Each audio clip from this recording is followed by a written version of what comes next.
Hello. आज हम cricket की सारी लेटेस्ट न्यूज़ ला रहे हैं। जैसे कि पहली न्यूज़ की तरफ चलते हैं। बुमराह पहले कैप्टन बने जो कि ऑस्ट्रेलिया को हराया ऑप्टस स्टेडियम में, जो कि पर्थ को कहते हैं। जिसमें मैं आपको स्कोर कार्ड बताता हूँ। इंडिया पहली इनिंग्स में 150 पे ऑल आउट हुई थी। फिर बुमराह का फिर सारे ने बोल दिया था कि इंडिया ये टेस्ट मैच हार गई हार गई हार गई। फिर जसप्रीत बुमराह आए। पहली इनिंग्स में उन्होंने 30 रन देके 5 विकेट लिए। फिर ऑस्ट्रेलिया 104 पे बुक हो गई। फिर 40-50 रन की लीड पड़ गई। मैंने बोला भी था इंडिया अगर ऑल आउट कर देती ऑस्ट्रेलिया को, 40-30 रन की लीड ले लेती है, फिर ऑस्ट्रेलिया के लिए जीतना नामुमकिन हो जाएगा। और वो ही हुआ। इसलिए कहता हूँ मेरा चैनल लाइक और सब्सक्राइब ज़रूर करिए, कमेंट करिए। आप अपने विचार कमेंट करके बताइए करिए कि आप मेरी कितनी बात से सहमत है कितनी नहीं। फिर इंडिया दूसरी इनिंग्स में 487 मारी और ऑस्ट्रेलिया 238 पे ऑल आउट हो गई। इंडिया 295 रन से मैच जीत गई। Player of the match Jasprit Bumrah. जिसमें कि ऑस्ट्रेलिया ने जो सेकेंड इनिंग्स में स्टीवन स्मिथ 17 पे आउट हो गए। ट्रेविस हेड ने हमेशा की तरह इंडिया के खिलाफ वो फंसे रहते हैं, वो फंस गए थे। 89 रन्स मारे हैं। और हाँ, लग रहा था एक टाइम पे मिचेल मार्श और ट्रेविस हेड काफ़ी अच्छा खेल रहे हैं। वो 300, 350, 400 तक ले जा सकते हैं, क्योंकि दोनों अटैकिंग क्रिकेट खेल रहे थे और रन भी अच्छे आ रहे थे।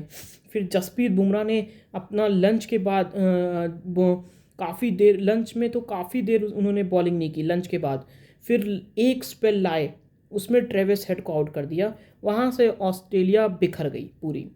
वैसी बिखरी हुई थी और बिखर दी बुमराह ने। तभी तो वो प्लेयर ऑफ द मैच भी है और पहले कप्तान बन गए जो ऑप्टस स्टेडियम में जीते हैं। Mitchell Marsh 47, Alex Carey 36, Mitchell Starc 12, Lyon 0, Hazlewood 4। Bumrah ने सेकेंड इनिंग में 42 फॉर 3, सिराज 51 फॉर 3। ये बुमराह के 5 विकेट हो जाते इसमें भी, लेकिन बुमराह ने ओवर्स कम कराए। इसका रीज़न ये भी था कि ये जो बॉर्डर गावस्कर ट्रॉफी बहुत लंबी है, अभी 4 टेस्ट मैच और बाकी हैं। तो बुमराह मेन बॉलर है, लीड बॉलर है, लीड फ्रॉम द फ्रंट, और वाइस कैप्टन भी इंडिया के। तो वो अपनी वर्कलोड को भी मैनेज कर रहे हैं। मतलब कितने बढ़िया कैप्टन है वो। उन्होंने आखिरी में हर्षित राणा, नीतीश रेड्डी, सुंदर को बॉलिंग दे दी, टेल एंडर्स को आउट कर दो, उन्होंने कर दिया। और रिसेंट मतलब बॉर्डर गावस्कर ट्रॉफी से पहले बुमराह से पूछा गया था एक सवाल कि आपका फेवरेट कैप्टन कौन है। विराट कोहली, MS धोनी, रोहित शर्मा, कौन है आपका फेवरेट कैप्टन। सब कोई विराट बोलेगा, कोई धोनी बोलेगा, कोई रोहित बोलेगा, पर बुमराह ने बोला मैं खुद का फेवरेट हूँ। और बुमराह ने बोला जो बॉलर्स होते हैं वो स्मार्ट कैप्टन्स होते हैं। जैसे कि वसीम अकरम, वो बहुत अच्छे कैप्टन थे पाकिस्तान के। Kapil Dev bowling allrounder, main उनकी बॉलिंग थी। बैटिंग करते थे, वो अच्छी करते थे, लेकिन मेन उनकी बॉलिंग थी। 1983 का वर्ल्ड कप जिता दिया। इमरान खान, वो भी बॉलिंग ऑलराउंडर, बॉलिंग मेन थी उनकी। बैटिंग वो करते थे, हार्डर अच्छे थे वो भी। 1992 का वर्ल्ड कप जिता दिया उन्होंने। फिर वसीम अकरम 1999 का फाइनल खेली पाकिस्तान। अनिल कुंबले बॉलर, वो उन्होंने पर्थ में मैच जिताया था इंडिया को। इंडिया 2008 के बाद से पर्थ में कभी आज तक टेस्ट मैच 2008 से 2024 आज तक बॉर्डर गावस्कर ट्रॉफी इतने सारे मैचेस हुए, इंडिया आज तक पर्थ में मैच नहीं जीती। हम लोग बॉर्डर गावस्कर ट्रॉफी 2 बार जीते भी ऑस्ट्रेलिया में जाके, लेकिन पर्थ में नहीं जीते थे।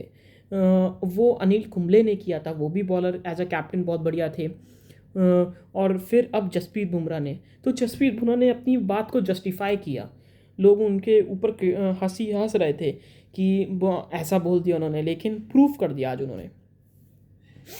जहाँ और उस टीम के साथ प्रूव किया जिसमें रोहित शर्मा, शुभमन गिल चोटेल, मोहम्मद शमी नहीं खेल रहे हैं, नीतीश कुमार रेड्डी, हर्षित राणा का डेब्यू हो रहा है।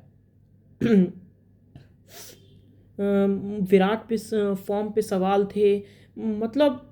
और फिर पहली ने और न्यूजीलैंड से 3-0 हार के आ रही थी, उस वहाँ से बुमराह ने लीड किया, दिखाया और वन साइडेड हरा दिया पर्थ में। मतलब 295 रन्स वन साइडेड, इतनी तो एक इनिंग्स में लोग बनाते हैं, उन्होंने 295 रन से तो हरा दिया।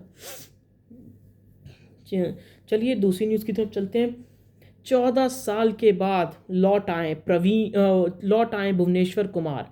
आपको याद होगा 2010 में प्रवीण कुमार, भुवनेश्वर कुमार साथ में आरसीबी के बॉलिंग लाइनअप में खेला करते थे। आरसीबी ने भुवनेश्वर कुमार को 10.75 करोड़ में खरीद लिया। जो कल ऑक्शन हुआ आईपीएल का, उसमें आरसीबी के जो ओनर थे उन पे काफ़ी बोल रहे थे आपने बड़े बड़े प्लेयर्स छोड़ दिए, सिराज को भी रिटेन नहीं किया उन्होंने। उन्होंने बहुत बढ़िया बढ़िया बॉलर छोड़ दिए, रबाडा छोड़ दिया, बहुत अच्छे, उन्होंने बहुत सारे बॉलर्स को नहीं पिक किया, हर्षल पटेल ये सब नहीं पिक किया उन्होंने, बहुत ज़्यादा हो रहा था। लेकिन आज उन्होंने दाव खेला भुवनेश्वर कुमार पे, 10.75 करोड़ पे खरीदा और 14 साल के बाद बेंगलोर में वापसी हो रही है भुवनेश्वर कुमार की। उसके 2010 के बाद भुवनेश्वर कुमार हैदराबाद का पार्ट हो गए थे, फिर उनका बहुत ही अच्छा दौर चल रहा था, फिर बीच में उनका पैचेस में परफॉर्मेंस आने लगी थी, उनका फॉर्म बिखर गया था। पिछले साल हैदराबाद में उन्होंने अच्छी परफॉर्मेंस नहीं दिखाई, क्योंकि वहाँ के सारे बॉलर्स ने अच्छी परफॉर्मेंस नहीं दिखाई थी पिछली बार, क्योंकि एकदम फ्लैट ट्रैक बनाया था हैदराबाद में, 300 रन बन रहे थे हैदराबाद की पिच में। कमिंस कप्तान वो पिट रहे थे, सब पिट रहे थे वहाँ। फिर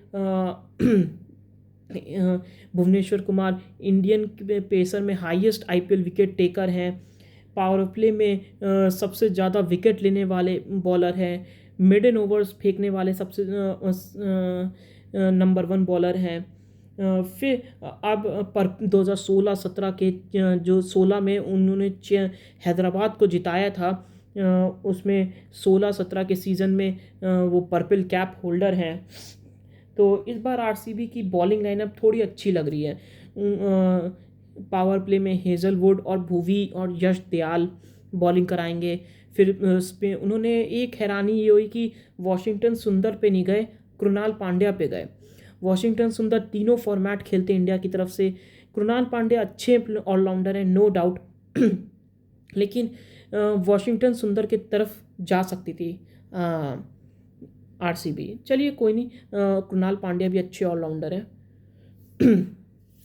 चलिए तीसरी न्यूज़ की तरफ चलते हैं। पाकिस्तान और जिम्बाब्वे का सेकेंड ओडीआई खेला जाने वाला है कल। आपको पता है पहला ओडीआई वो हार गए, जिम्बाब्वे उनके लिए ऑस्ट्रेलिया है, एशेज 2.0 का उन धब्बा लग चुका है उन पर। मतलब कितनी वो ऑस्ट्रेलिया को हरा के आई, उसके बाद जिम्बाब्वे से हार रही है ओडीआई सीरीज़, एशेज 2.0 का हो रहा है, क्रिटिसाइज हो रहे हैं हर जगह। कल 2 चेंजेस की वो है कि मैं आपको बताता हूँ क्या 2 चेंजेस हो सकती हैं। मैं आपको पहले लाइनअप बता देता हूँ। अब्दुल्ला शफीक, साइम अयूब, कामरान गुलाम, रिजवान, सलमान अली आगा, तैयब ताहिर एक आ सकते हैं ये, इरफान खान, न्याजी, आमिर जमाल, फैसल अकरम, हसनैन और हारिस रऊफ में से कोई एक खेलेगा, अबरार अहमद, क्योंकि पहले ओडीआई में और इस ओडीआई में दोनों में सेम ग्राउंड है, सेम पिच है, तो क्या है और कल बारिश भी है, तो क्या स्पिनर तो क्या पिछले मैच में भी स्पिनर्स का ही बोलबाला था, तो क्या मालूम वो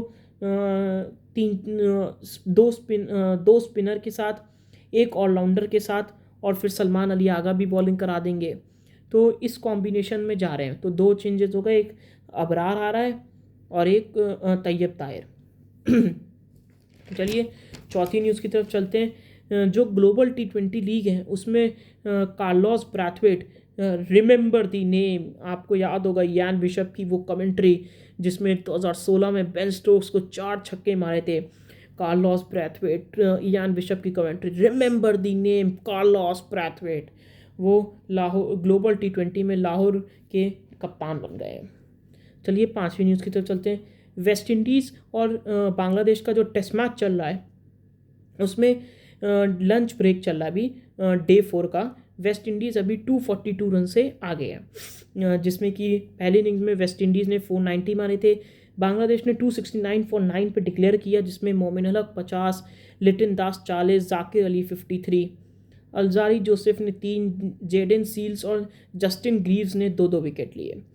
अब वेस्ट इंडीज़ 61 फॉर 3 है, जिसमें केविन हॉज 10 और एलिक एथेंजे 16 नॉट आउट खेल रहे हैं। तस्कीन अहमद ने 2, शौरिफुल इस्लाम ने 1। अभी वेस्ट इंडीज़ 242 रन से आगे है। चलिए छठी न्यूज़ की तरफ चलते हैं। डेविड वार्नर IPL के ऑक्शन में अनसोल्ड रह गए इस बार। तो IPL में अब जैसे इससे क्या है, PSL में फ़ायदा हो सकता है उनको। PSL में क्योंकि IPL और PSL 2025 में दोनों क्लैश कर रहे हैं चैम्पियंस ट्रॉफी की वजह से। वरना पहले क्या होता था, पहले PSL होता था फरवरी मार्च में, फिर मई से अप्रैल जून तक, मार्च से मई तक आपका IPL चलता था। तो अब IPL में तो अनसोल्ड हो गए डेविड वार्नर। अब PSL के ऑक्शन में ऑक्शन नहीं होता वहाँ कुछ अलग कॉन्सेप्ट होता है कि वहाँ ड्राफ्ट सिस्टम होता है। जैसे कि पहले कोई मतलब कुछ ड्राफ्ट में कुछ क्राइटेरिया होता है कि इसको पहली चांस मिल गई, इसको दूसरी चांस, इसको तीसरी चांस। वहाँ बिडिंग सिस्टम नहीं होता। तो अगर PSL को ब्रांड बनाना है पाकिस्तान वालों को, तो बड़े नाम लाने पड़ेंगे। वो लोग, उनका बजट ही 8-9 करोड़ का होता है बस। यहाँ 8-9 करोड़ के तो एवरेज IPL में तो एवरेज बॉलर बिकते हैं 8-9 करोड़ के। तो अगर उनको ब्रांड वैल्यू, उनको अपना PSL बढ़ाना है, ऊपर करना है, तो उनको चलिए आपके पास बजट कम है, इकोनॉमी कम है, तो आप कम से कम हर एक टीम में, जैसे 5 टीम है मान लो, तो 5 में एक एक बड़ा प्लेयर तो ला सकते हैं। जैसे डेविड वार्नर अनसोल्ड गए हैं, डेविड वार्नर को ले आओ। और क्रिस गेल हैं, क्रिस गेल नहीं खेलते हैं, उनको ले आओ IPL में। बहुत सारे प्लेयर हैं जो अनसोल्ड जाते हैं IPL में, उनको PSL में खिलाओ आप। पता नहीं उनके में क्या है कि वो लोग पैसा ही नहीं देना चाहते हैं। आपको जब आप बड़ा ब्रांड बनाओगे तो ऑटोमेटिक है, जो भी बिजनेसमैन होंगे, फ्रेंचाइज के ओनर होंगे, उनको भी ऑटोमेटिक पैसा मिलेगा। चलिए, अगर आपको मेरा न्यूज़ सेगमेंट पसंद आए तो लाइक करें, शेयर करें, सब्सक्राइब करें।